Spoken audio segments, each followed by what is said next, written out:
Assalamualaikum Tengku. Waalaikumsalam warahmatullahi wabarakatuh.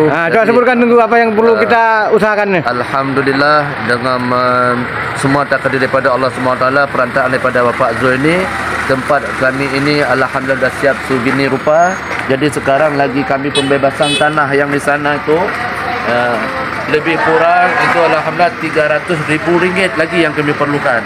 Jadi mudah-mudahan Allah bukakan pintu hatinya untuk menderma, untuk bantu kami melalui perantaraan Bapak Zul. Kami doakan Bapak Zul ni agar selalu mudah rezeki dan selalu dalam junga Allah Subhanahu Wa Taala. InsyaAllah Tengku ya. Amin amin Tengku.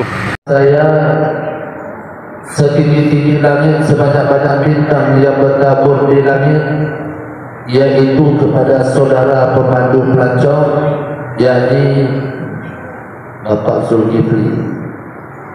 Karena dengan perantaraannya lah sehingga kita telah dapat bertemu dan bertatap wajah bertempat yang sangat sederhana ini.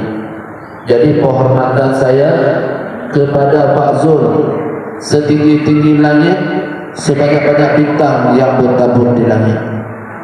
Mudah-mudahan saya doakan kepada Bapak Zul, di mana banyak bintang yang bertabur di langit, yang bergelap-gelip begitu indahnya, begitu pula Allah berikan keindahan kehidupan dalam hidup rumah tangganya beserta mudah rezeki.